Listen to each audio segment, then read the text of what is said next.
इस वक्त हमारे साथ मड़वा की आवाज़ शेख ज़फ़रुल्लाह मौजूद हैं, जिन्होंने हाल ही में बाकायदा तौर पर अलायंस के टिकट से जो है इंतखाबात कंटेस्ट किए हैं। अभी नताइज सामने नहीं आए, मगर फ़ैसला जल्द ही हो जाना है कि आखिरकार किस और आवाम जाएगी और किन लोगों ने बाकायदा तौर पर अपना नुमाइंदा शेख ज़फ़र को चुना है।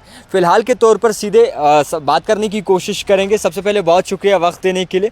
सवाल रहेगा सीधा, काफ़ी वक्त बाद मुलाकात हो रही है, आप अभी तक मसरूफ़ थे, तो कैसे देखेंगे ओवरऑल सिचुएशन को? क्योंकि एक पड़ाव तो ख़त्म हो चुका है, अब 2 पड़ाव बाकी हैं। सो ओवरऑल कैसे देखेंगे सिचुएशन को? नहीं, बहुत अच्छा इलेक्शन हुआ और लोगों ने बढ़ चढ़ कर इलेक्शन में हिस्सा लिया। 82% पोलिंग परसेंटेज रही है और मैं समझता हूं कि इंदरवाल कॉन्स्टिट्यूंसी ने बढ़ चढ़ कर जो इलेक्शन में हिस्सा लिया और बड़ी तादाद में जो वोटर्स वोट डालने आए, ये एक रुझान दिखा रहा है और इससे पता चलता है कि लोग तब्दीली चाहते हैं, लोग बदलाव चाहते हैं। और इससे पहले कभी भी इतनी बड़ी परसेंटेज के हिसाब से वोटिंग नहीं हुई थी। आज पहली बार इंदरवाल ने इतनी बड़ी परसेंटेज पोलिंग परसेंटेज देखी, तो मैं बहुत ही पॉजिटिव हूँ कि इस बार वो एक बड़ी चेंज लेकर आएंगे और इंशाअल्लाह ताला इंडियन नेशनल कांग्रेस एक उम्मीद बन चुकी है लोगों की और उसी उम्मीद को लेकर लोगों ने वोट भी किया। और इंदरवाल कॉन्स्टिट्यूंसी से आप बहुत जल्द सुनेंगे, 8 तारीख को आप सुनेंगे कि शेख ज़फ़र वहाँ से जीत कर आया। अच्छा, आपके मुकाबले जो थे बड़े बड़े नाम थे और ऐसे नाम थे जो कि सियासत के मंझे हुए कलाकार हैं, उनके ख़िलाफ़ आप इलेक्शन लड़ रहे थे, बयान भी बड़े भड़काऊ दिए थे। सो कैसा महसूस करते हैं कि इतने बड़े पहाड़ों को टक्कर दे सकते हैं शेख ज़फ़रुल्लाह? बड़े लोगों ने बड़ी गलतियाँ की हैं और उन्हें बड़े बुरे तरीके से अब भुगतना पड़ेगा। मैंने 7 साल की सियासत में एक अच्छा रोल अदा किया, पॉलिटिक्स को समझा, पॉलिटिक्स को समझाया, लोगों के बीच में रहा, ग्राउंड लेवल से उठकर आए। और जब आप ग्राउंड लेवल से लोगों के बीच में उठकर आते हैं, लोग आपको पहचानते हैं, लोग आपको पहचानने से गलती नहीं करते। तो सरूड़ी साहब ने लोगों के ओपिनियन को अंडर एस्टिमेट किया। उन्होंने पहले कांग्रेस को छोड़ा 20-30 साल के बाद, वहाँ बेवफाई, वहाँ गद्दारी की। उसके बाद वहाँ से वो निकले तो चले गए आज़ाद साहब के साथ। एट द एंड उन्होंने आज़ाद साहब को भी छोड़ दिया, जबकि आज़ाद साहब खुद कहते हैं और उनके साथी खुद कहते हैं कि सरूड़ी साहब ने कुरान पे हाथ रख के कहा था कि कभी हम आपका साथ नहीं छोड़ेंगे। और फिर वही सरूड़ी साहब आज प्रेशर कुकर लेकर वोट मांग रहे थे, इंडिपेंडेंट होकर वोट मांग रहे थे, कोई वारिस नहीं है, सियासी वारिस उनके पीछे। तो ये लोगों ने देखा। उसके बाद प्यारेलाल शर्मा साहब, वो नेशनल कॉन्फ्रेंस से टिकट तो लेना चाहते थे, लेकिन अलायंस हुआ और अलायंस भी इसलिए हुआ कि हमने बीजेपी को बाहर रखना है। इस वक्त ये इलेक्शन है, ये बहुत इंपॉर्टेंट इलेक्शन है। ये इससे पहले के इलेक्शंस और आज के इलेक्शन में बहुत फ़र्क है, क्योंकि ये अलायंस जो है इसलिए किया गया है कि यहाँ हमें बीजेपी को बाहर रखना है। और बीजेपी को बाहर क्यों रखना है, ये भी बहुत ज़रूरी है समझना। इसलिए क्योंकि इन्होंने आगे के जो मंसूबे तैयार किए हैं वो बड़े ख़तरनाक हैं, वो अभी समझ नहीं आएंगे बहुत सारे लोगों को। लेकिन जो इंटेलेक्चुअल तबका है, जो समझदार तबका है, जो समझता है चीज़ों को, पॉलिटिकल पॉलिसीज़ को समझता है, वो ये जान चुका है कि बीजेपी की जो पॉलिसीज़ हैं वो जम्मू कश्मीर को लेकर बहुत ख़तरनाक हैं। इसीलिए ये अलायंस हुआ और अलायंस के तहत मुझे टिकट मिली वहाँ से। और अलायंस के तहत जब मुझे टिकट मिली तो प्यारेलाल शर्मा साहब इंडिपेंडेंट लड़े, हालांकि वो खुद नहीं चाह रहे थे, उन्हें लड़ाया गया चंद लोगों ने। अब आज उन्होंने उनसे पैसा भी वसूल किया, तो ये कुछ लोगों के लिए पैसा वसूली का टाइम था, उन्होंने वसूल किया। जो तबाह हो गया वो तबाह हो गया। और जिस तबाह कौन कौन होगा आगे? तबाह बहुत सारे लोग होंगे। कौन कौन? जेम्स सरूड़ी ने 8 करोड़ खर्च किए, तबाह हो गया, बर्बाद हो गया। ना उनकी अब आगे सियासी शिनाख्त रही और ना ही उनके पास अब पैसा रहा। पैसा भी उन्होंने 8 करोड़। किस बुनियाद पर ये बोलते हैं आप लोगों से जाकर पूछें। जो लीडर पैसा देकर अवाम से वोट मांग रहा हो, छुप छुप के, कोई तकरीर आपने कहीं सुनी जीएम सरूड़ी की ऐसी ओपन में कि उन्होंने क्या करना है, उनके मंसूबे क्या हैं, उनकी पॉलिसीज़ क्या हैं, स्कूल्स को लेकर क्या करना है, हॉस्पिटल्स को लेकर क्या करना है, टूरिज़्म को लेकर क्या करना है? सिवाय शेख ज़फ़र के किसी ने इन बातों को नहीं छेड़ा, इन मुद्दों को नहीं छेड़ा। इनकी सियासत यहीं ख़त्म होती है। और हम जैसे नौजवान सियासी लोगों का अब हक बनता है कि हम सियासत में आकर आगे बढ़ें। और लोगों ने अल्हम्दुलिल्लाह बढ़ चढ़ कर सियासत में हिस्सा लिया, इलेक्शन में हिस्सा लिया। मुझे यकीन है कि इंदरवाल कॉन्स्टिट्यूंसी मुझ जैसे नौजवानों को मायूस नहीं करेगी। और अल्हम्दुलिल्लाह जो मेरा स्ट्रॉन्ग रीजन था पॉलिटिकली, वो मेरा मड़वा वार्ड 1 था, वहाँ से आप 11,000 की लीड मानकर चले, और वो लीड तोड़ते तोड़ते प्यारे लाल साहब के और सरुड़ी साहब के पसीने छूट जाएंगे। जब तक वो लीड वो तोड़ेंगे तब तक मेरा भी जमा होता जाएगा। बाकी इलाकों में भी, छात्रों की बात करें, मुगल मैदान की बात करें, बौंजवा की बात करें, यहाँ पर भी काफ़ी तादाद में दबे हुए लोगों ने, सताए हुए लोगों ने, उसके बाद जो पढ़े लिखे लोग हैं, इन सब लोगों ने मुझे वोट किया है।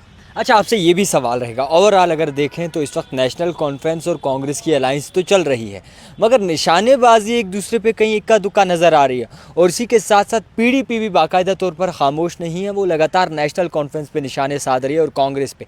सो कैसे देखेंगे आप? देखिए, जब दो कैंडिडेट्स एक ही दो अलायंस, किसी जगह फ्रेंडली अलायंस हुआ, दो कैंडिडेट्स किसी जगह आते हैं सामने, तो वक्ती तौर पे दोनों की जंग होती है कि देखिए, क्रिकेट जब आप खेलते हैं, एक स्ट्राइकिंग एक नॉन स्ट्राइकिंग एंड पे होता है, तो दोनों की कोशिश होती है रन लें, लेकिन जब एक को लगता है मैं आउट हो जाऊंगा तो वो वापस मुड़ जाता है। तो अपनी गेम सारी खेलते हैं, उसमें कोई बुराई नहीं है। अल्टीमेटली जो अलायंस है, ये एक मैसेज है जम्मू कश्मीर की आवाम को, तो जो अलायंस में नहीं है, जहाँ पर आपको अलायंस का कैंडिडेट है सिंगुलरली, वहाँ पर आपको अलायंस के कैंडिडेट को वोट करना है। जहाँ पर आपको अलायंस फ्रेंडली अलायंस है, वहाँ पर ये थोड़ा बहुत एक दूसरे कैंडिडेट्स ज़रूर एक दूसरे की नुक्ताचीनी करते हैं, और कैंडिडेट्स कभी कभार निशाना बना लेते हैं, वो उनकी पॉलिटिकल कंपल्शन है। अगर मान लीजिए जहां अलायंस नहीं हुआ, पीडीपी ने भी प्री पोल अलायंस नहीं किया, और भी मजीद पार्टियां हैं, सो कैसे देखेंगे इसे? मुझे लगता है कि देखिए, ये बड़ी लीडरशिप के फैसले होते हैं, और हमें जो आदेश मिला, जैसे नेशनल कॉन्फ्रेंस के साथ जम्मू कश्मीर में कांग्रेस का अलायंस हुआ, राहुल गांधी जी ने जैसे ही कहा कि हमारा अलायंस है, तो हमने लब्बैक किया, हमने कहा कि यस। अब उसके बड़े मकासद हैं। बाकी जो सियासी जमातें हैं, जाहिर सी बात है अलायंस भी उसी के साथ होता है जिसका जितना वज़न होता है। अब जाहिर सी बात है किसी को उतना वोट बैंक नहीं है, लोग खफा हैं, लोग नाराज़ हैं, उनसे अलायंस करने से नुकसान भी हो सकता है, जो दो बड़े अलायंस पार्टनर्स हैं इस वक्त। तो ये सारी चीज़ें मद्देनज़र रखकर हो सकता है कि आफ्टर इलेक्शंस अगर फ्रैक्चर्ड मैंडेट आता है, तो अल्टीमेटली यहाँ पर एक दूसरे के साथ कंप्रोमाइज़ हो सकता है, क्योंकि बीजेपी को अल्टीमेटली उस वक्त भी बाहर रखने का मंसूबा है सियासी जमातों का। तो आज का जो अलायंस है, ये भी बीजेपी को बाहर रखने का अलायंस है, और कल भी जो अलायंस होगा वो भी बीजेपी को बाहर रखने का। सवाल आपसे रहेगा, गौर फिक्र कीजिए, आपको बताना चाहेंगे, आपसे जानना चाहेंगे क्या मंसूबा हो सकता है इस इलेक्शंस में बीजेपी का, जम्मू कश्मीर को, खासकर कश्मीर को लेकर? ये यहाँ के वसाइल जितने भी हैं, ये यहाँ के रिसोर्सेज पे कब्ज़ा करना चाहते हैं। ये यहाँ पर इल्लीगल ये जो एलजी शासन है, इसको बरकरार रखना चाहते हैं। लेकिन अगर जम्मू कश्मीर में हमारी सरकार आई तो जड़ से उखाड़ देंगे सबको उखाड़ देंगे। यहाँ क्योंकि हमें मैंडेट होगा, हम लड़ने वाले हैं, हम क्यों बर्दाश्त करेंगे किसी नॉन इलेक्टेड बंदे को। यही एलजी मनोज सिन्हा साहब जब यूपी में इलेक्शन लड़े तो वहाँ से हार कर आ गए, तो क्या आप नॉन इलेक्टेड बंदे को और हारे हुए बंदे को अपने सर पर बिठा सकते हैं? यहाँ की जनता में ताकत है, यही तो जमहूरियत है। या जमहूरियत को उर्दू में अवामी राज कहा जाता है, अवाम का होता है बोलबाला। तो जब आप किसी नॉन इलेक्टेड बंदे को सर पर बिठा देते हैं, अवाम के फैसले वही लेता है, तो ये किसी भी तरह काबिल कबूल नहीं होगा। हम संसद में जाकर लड़ेंगे, सड़क पर जाकर लड़ेंगे, और हम भरपूर तरीके से इनका मुकाबला करेंगे, लेकिन यहाँ पर हमें मेजॉरिटी आनी चाहिए, और उसके लिए लोगों के पास इस वक्त पावर्स हैं, और लोग इस वक्त की नज़ाकत को पहचानें, समझें, ताकि हम कर लड़ सकें एलजी शासन के खिलाफ, सेंट्रल गवर्नमेंट के खिलाफ। अभी देखिए रिसेंटली वक्फ बोर्ड बिल आया, तो ये बहुत बड़ा हादसा हो सकता था मुस्लिम कम्युनिटी के साथ। ये बहुत बड़ा मसला है हमारी कम्युनिटी को लेकर। लेकिन अगर कब्रिस्तान सारा कुछ, मतलब कल आपको कब्रिस्तान में एक मुर्दे को दफन करना था, तो तहसीलदार के पास जाकर आपने परमिशन लेनी, यानी कि घर में कोई मर गया और मरने के बाद आप रोते रोते जाओगे तहसीलदार साहब के पास कि मुझे कब्रिस्तान में अपने अब्बू को, अपने चाचा को, अपनी दादी को, अपने दादा को दफन करना है।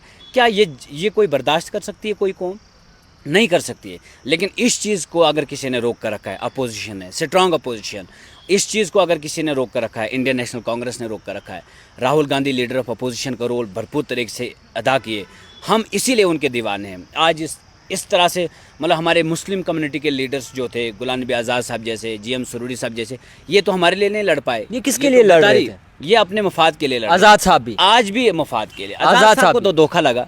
आज़ाद साहब को तो दिल्ली से बुलाकर जीएम सरूरी, ताज मोहिद्दीन साहब, इन सब ने बुलाकर लाया कि कुरान पे हाथ रख कर कसम खाई कि हम आपको धोखा नहीं देंगे। लेकिन आज़ाद साहब को नहीं पता था कि ये कितने बड़े धोखेबाज हैं। आज उन्हें पता चला, लेकिन अब वक्त चला गया है, अब उनके हाथ में कुछ नहीं रहा। तो मुझे लगता है कि अब पछतावा के अलावा उनके पास कुछ नहीं होगा। यही चीज़ें हैं, जब वक्ती तौर पर आप गलतियां करते हैं, बड़े लोगों से बड़ी गलतियां होती हैं, तो इनसे हुई और भुगत भी रहे। तो ओवरऑल जो है हम यही कह रहे हैं कि जम्मू कश्मीर अलायंस को वोट करे, अलायंस को सपोर्ट करे, ताकि हम किसी भी तरह बीजेपी को बाहर रख सकें और नई क़यादत के साथ, नई शुरुआत के साथ आगे बढ़ें। इंजीनियर रशीद भी जो है जेल से बाहर आए हैं, सरजान बरकाती भी जो है वो इलेक्शन कंटेस्ट कर रहे हैं, सो कैसे देखेंगे इस माहौल को? देखिए, इंजीनियर रशीद का आना जाना, टाइमिंग, ये सारी चीज़ें अंडर सस्पेक्शन तो ज़रूर है, बट अभी मेरी पर्सनल ऑब्जर्वेशन है, मैं अभी कुछ नहीं कह सकता हूँ।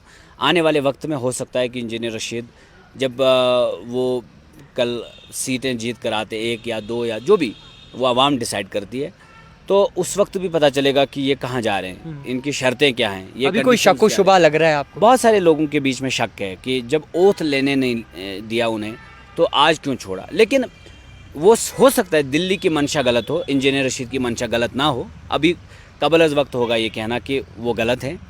फ़िलहाल वो आए हैं, इलेक्शन लड़ रहे हैं, जमहूरियत में हर एक का हक़ है। लेकिन बाकी मैं तो कहता हूँ कि इंजीनियर रशीद साहब तक मेरा ये मैसेज पहुँच जाए कि कश्मीरी कौम आपके ऊपर कभी भरोसा जब करती है, आपको MP बनाया, इस भरोसे को कभी मत तोड़ना। आप 100 साल क्यों ना जेल में रहें, 30 साल क्यों ना जेल में रहें। नेल्सन मंडेला 30 साल जेल में रहा, 30 साल उधर गुजारने के बाद जब बाहर आए तो साउथ अफ्रीका के वो प्रेसिडेंट बन गए। आप भी ये मिसाल कायम कर सकते हैं। आप अपनी ज़िंदगी भले ही दाव पर लगाएं, आपकी ज़िंदगी वहीं ख़त्म हो, लेकिन एक चीज़ है कि इंजीनियर रशीद फिर एक नाम बन जाएगा, एक पहचान होगी कश्मीर में। लेकिन अगर आपने इंटरनली कहीं से लिंक जोड़कर चलाकियाँ की, और ये चलाकियाँ कश्मीर में पकड़ी भी जाती हैं, यहाँ सजाद गनी लोन की चलाकियाँ पकड़ी गई, यहाँ अल्ताफ़ बुखारी की चलाकियाँ पकड़ी गई, यहाँ पर दीगर जितने भी हैं, गुलाम नबी आज़ाद की चलाकियाँ पकड़ी गई, और यहाँ के लोग बहुत होशियार हैं, दिमागी तौर पे बहुत तेज़ हैं। तो आपकी होशियारियाँ भी अगर आपने होशियारियाँ की इस कौम के साथ, ये पकड़ी जाएंगी और फिर उसके बाद आप भी किसी के लायक नहीं रहोगे। तो जो इस वक्त आवाम आपके ऊपर एतमाद करती है, यकीन करती है, भरोसा करती है, इसको बनाए रखें। बाकी wish you all the best. जो भी अगर आप अच्छी इंटेंशन के साथ सियासत करते हैं, तो मैं चाहता हूँ कि आपको लोग मौका देंगे, और यहाँ पर या pre poll alliance, post poll alliance, ये सारी चीज़ें तो खुद ही खुलासा होगा कि इलेक्शन के बाद कौन कहाँ गया, इलेक्शन से पहले कौन कहाँ पर है।